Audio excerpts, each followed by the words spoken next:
Bienvenidos a Mente Abierta.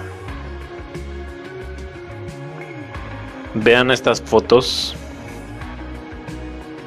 de calidad HD para un 1915 de ciudades de Estados Unidos. ¿Es normal esta calidad? No sé ustedes, pero esta calidad de la fotografía de 1900 a 1915 no coincide con mi percepción.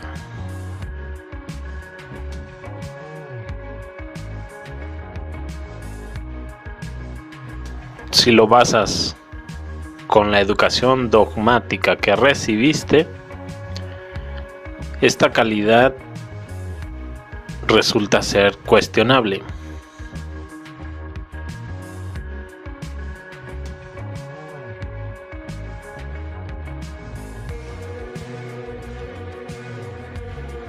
La calidad está más allá de lo que se pueda explicar, en mi humilde opinión.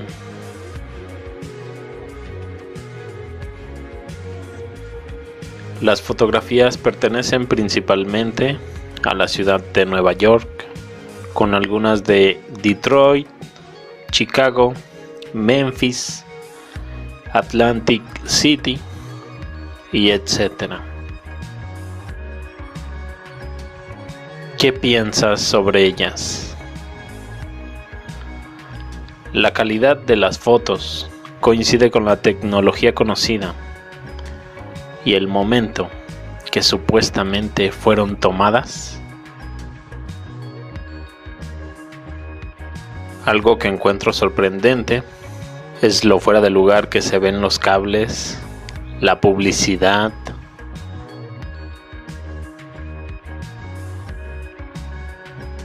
las personas que construyeron y diseñaron estos edificios no tuvieron en cuenta esas cosas en absoluto.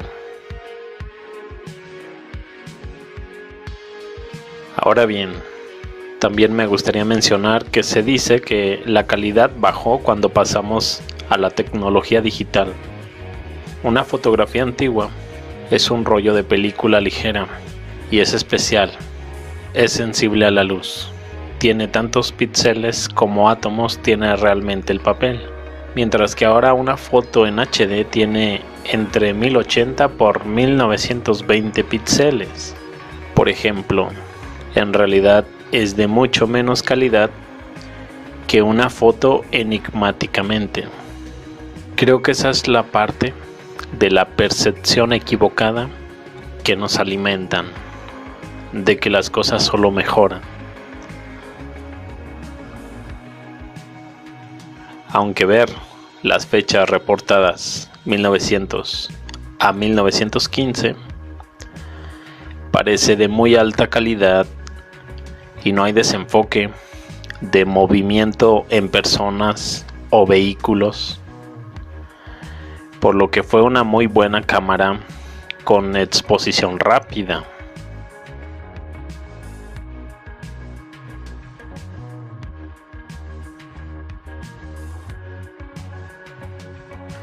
No estoy seguro acerca de la vanguardia de principios de 1900, pero la imagen que tengo de las cámaras de ese entonces son las explosivas de antaño, por las que debes quedarte quieto debido al largo tiempo de exposición. De ninguna manera entiendo bien la fotografía, pero estoy seguro de que no fue una de esas cámaras de estilo la que tomó estas fotos.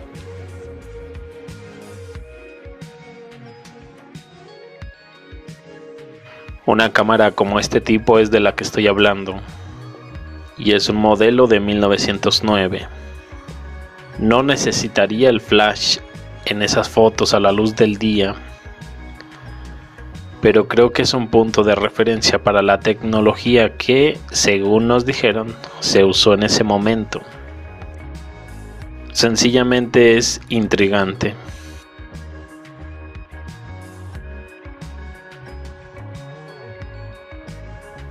1929, vista de Nueva York. Enfocar el obelisco del Parque de la Batería, la estructura más antigua de toda Nueva York. El antiguo obelisco egipcio que se alza en el Central Park. 1929, cuando ya estaba de salida esa arquitectura de bellas artes. Muchos de los edificios rematan en pirámides, estoy viendo, rascacielos, y al final estaba el obelisco.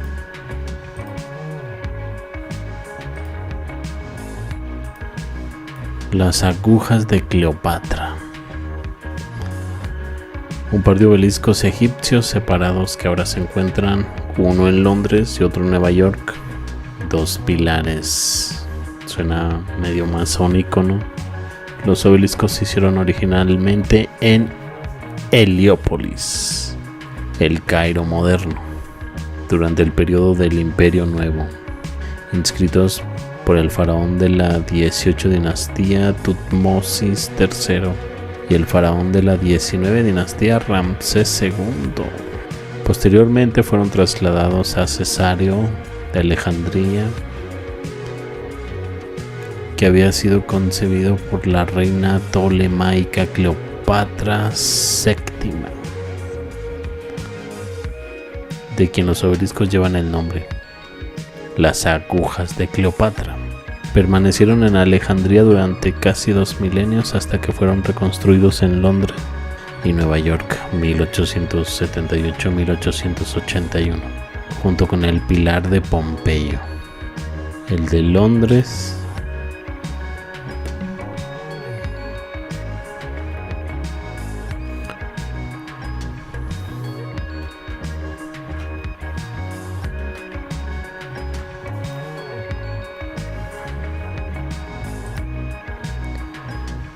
incluye su esfinge.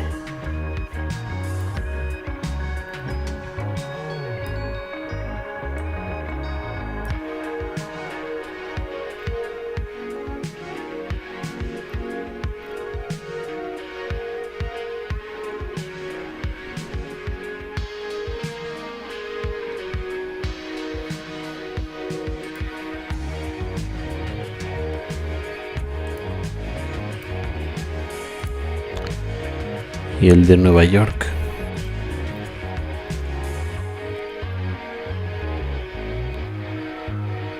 ¿Se habrá roto?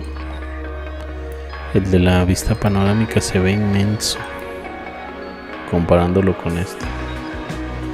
De hecho está el tamaño de uno de esos rascacielos, a lo que se nota.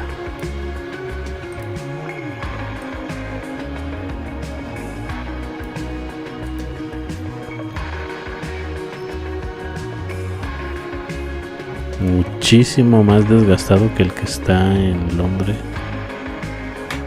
Casi no se le notan los jeroglíficos.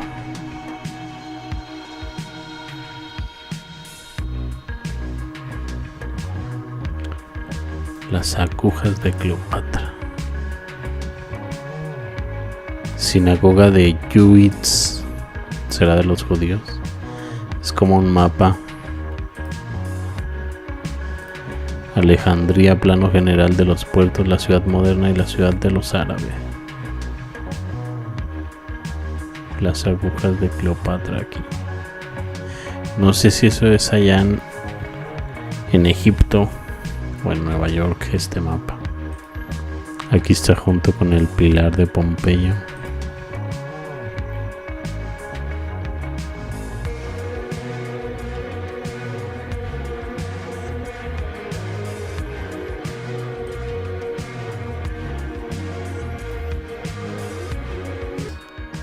Algo que no tiene ningún sentido. Como sociedad, ni siquiera puedes administrar cientos de miles de trabajadores sin tener un saneamiento decente. Todos los cambios relacionados con el gran apagón, la falta de higiene, generalmente asociada a la época medieval, es probable que ocurrieron en el siglo XIX y luego se atribuyeron erróneamente a la lejana Edad Media, sin ninguna evidencia. Estamos ante un cambio drástico en el funcionamiento de la sociedad y cómo reaccionan las personas después de un cambio drástico. Crean soluciones a corto plazo que funcionan más o menos, antes de pensar en aplicar más soluciones estructurales. Entonces, la gente agregó estos baños al aire libre a las murallas, castillos y edificios de la ciudad, lo que llevó a algún tipo de crisis de salud que culminó en eventos como el Gran Apestamiento de Londres. No es casualidad que este gran apestamiento se convirtiera en un problema en 1850. Así que durante 1000 años los negocios, como siempre, de repente se rompieron. No toda la infraestructura de saneamiento primitiva no existía antes de 1700 o 1800. Pero esto lleva a la pregunta de por qué no solo Versalles, San Petersburgo, Londres, sino también todos los edificios administrativos de las personas más poderosas de la época, castillos entre paréntesis, no incluían infraestructuras para saneamiento y desechos humanos. Al igual que Versalles, al observar todos estos castillos medievales, me hace pensar que quien vivía adentro no era humano o tenía tecnología que hacía innecesario el saneamiento y la alimentación. Los castillos medievales fueron abandonados por sus dueños originales, al igual que Versalles, y aquellos que se mudaron más tarde sacaron el máximo provecho de la situación. Estos castillos del siglo XIII al XV fueron creados para gobernar sobre un gran territorio, y las personas que vivían dentro eran las personas más poderosas y ricas de la época. La imagen que tenemos de los castillos no está completa.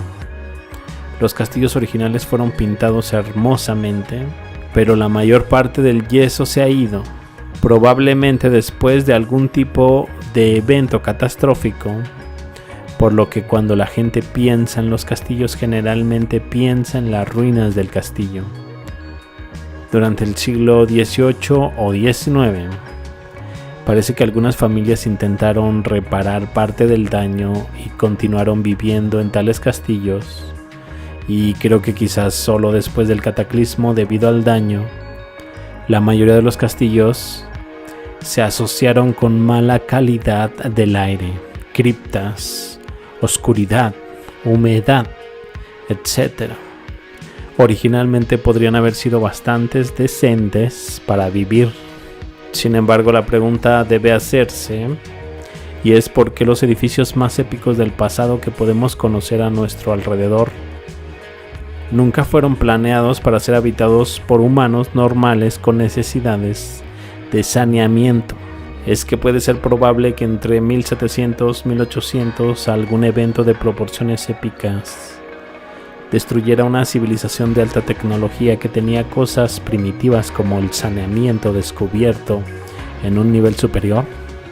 Luego los nuevos gobernantes se trasladaron a los restos estructurales de la sociedad pasada, remodelaron los edificios. Los edificios fueron el hogar de la élite gobernante, que no era humana, y por lo tanto no produjo ningún desperdicio. Alrededor de 1700, junto con un cataclismo global, desaparecen abruptamente del planeta y dejan solo mitos.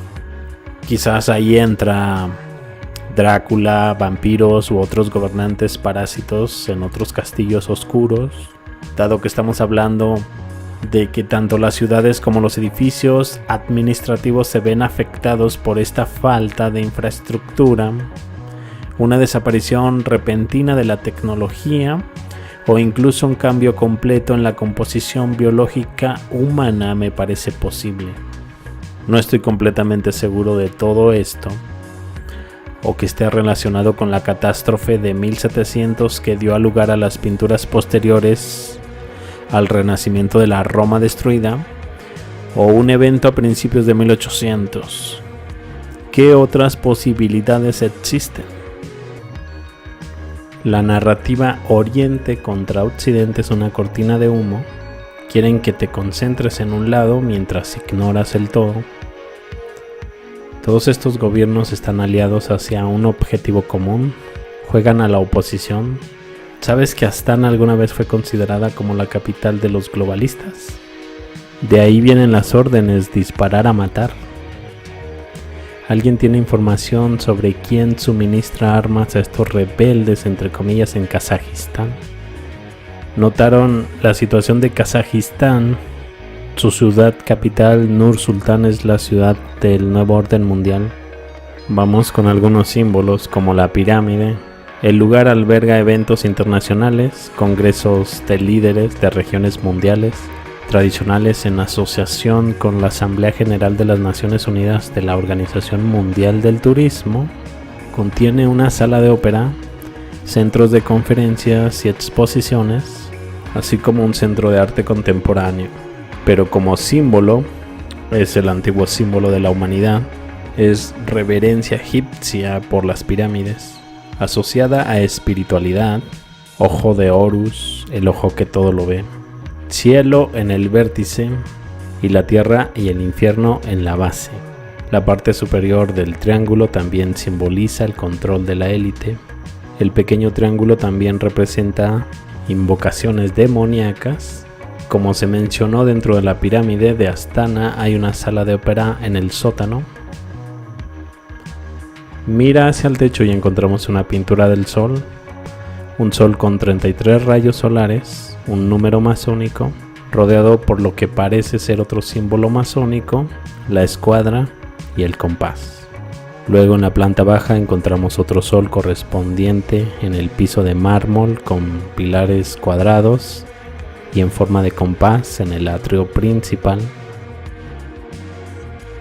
En vista aérea desde el cielo, las formas del cuadrado masónico y el área de la brújula son claramente visibles, mientras que el cuadrado central también se asemeja al ojo de Horus. Tenemos las torres doradas como símbolos, pilares gemelos llamados Huachin y Boaz, que se encuentran a ambos lados de los templos masónicos. El palacio presidencial Ak-Orda se encuentra en el este del centro de la ciudad, en la misma posición que la silla del Gran Maestre.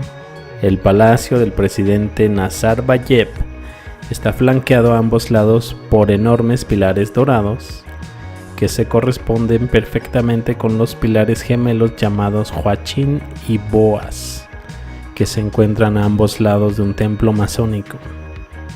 Muchos rituales masónicos requieren que los iniciados pasen entre estos pilares, y aquellos con un poco de imaginación podrían sugerir que colocar pilares dorados a ambos lados del Boulevard Nur-Sol central de Astana permite trabajos ocultos a gran escala. Tenemos esta figura, el Fénix, un tema común en la arquitectura de Astana. Es el concepto de renacimiento, particularmente el renacimiento de la nación kazaja. El huevo de oro de la torre Bayterek es un ejemplo. Otro es el estanque con forma de ave fénix que vuela hacia la pirámide desde el palacio presidencial. La característica más distintiva del palacio presidencial no es el edificio en sí, sino el jardín delantero que flanquea el río Ishin. Una vez más, como vemos el Capitol Hill en Washington DC, tenemos un cuadrado masónico claro y una brújula que se proyecta hacia afuera desde el centro de poder. Estas imágenes desde arriba ilustran aún más cómo Astana ha sido diseñada a propósito y alberga una cantidad aparentemente infinita con simbolismo, el cual incluye algunos búhos. Me despido, los veo más adelante con más información. Hasta luego.